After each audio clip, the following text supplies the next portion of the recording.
We are already done discussing revision of basic laws for exponents.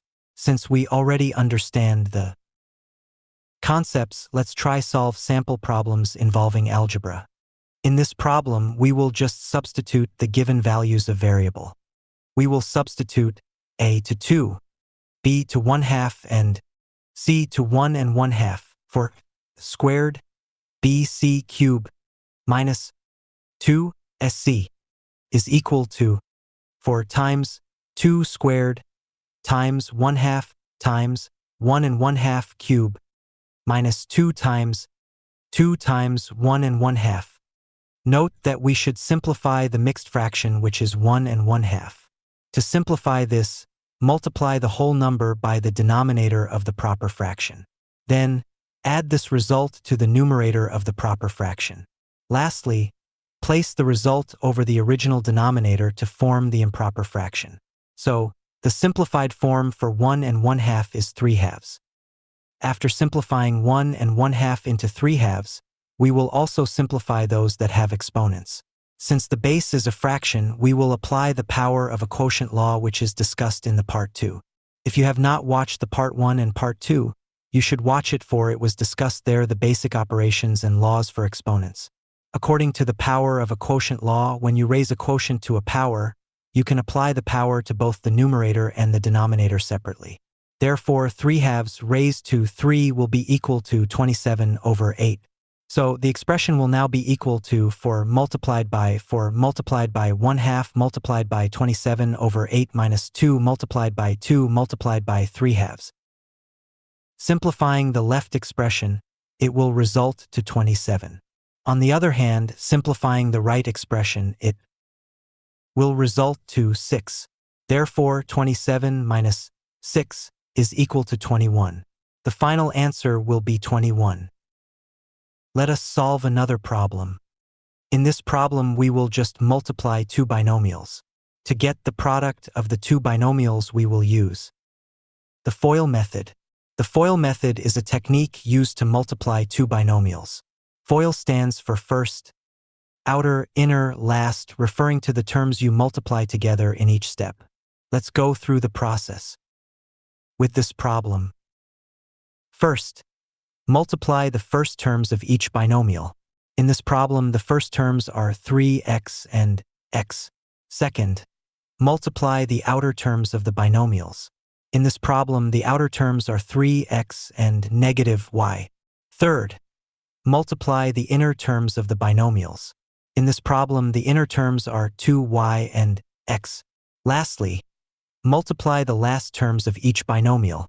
In this problem, the terms are 2y and negative y. Following the FOIL method, we come up to these equations. 3x multiplied by x plus 3x multiplied by negative y plus 2y multiplied by x plus 2y multiplied by negative y. Simplifying these equations will result to 3x squared minus 3xy plus 2xy minus 2y squared. Next, we will combine like terms if there's any. In this equation, the like terms are negative 3xy and positive 2xy. Simplifying further, the equation will result to 3x squared minus xy minus 2y squared. That will be our final answer. 3x squared minus xy minus 2y squared.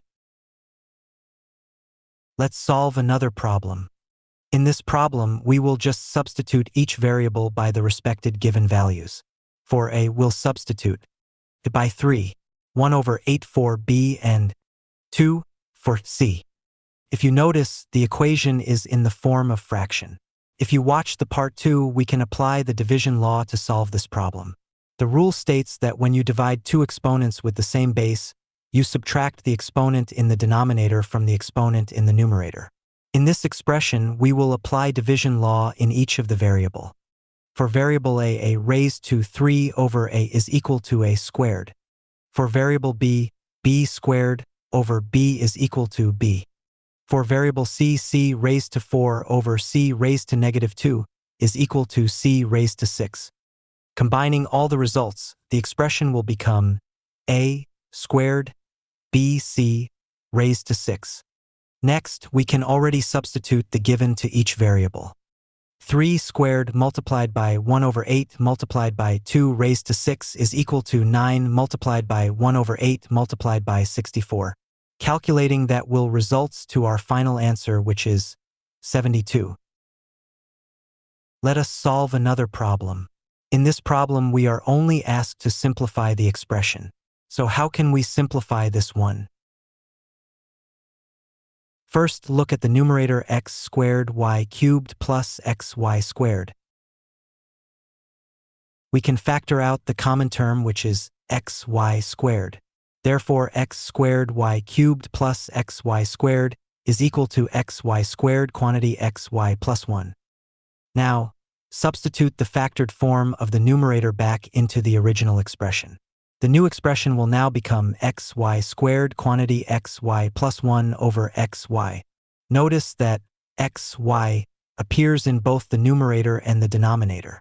We can cancel out xy from the numerator and the denominator using the division law. After canceling xy, we are left with only y. The simplified form of the expression is y quantity xy plus 1, which is our final answer.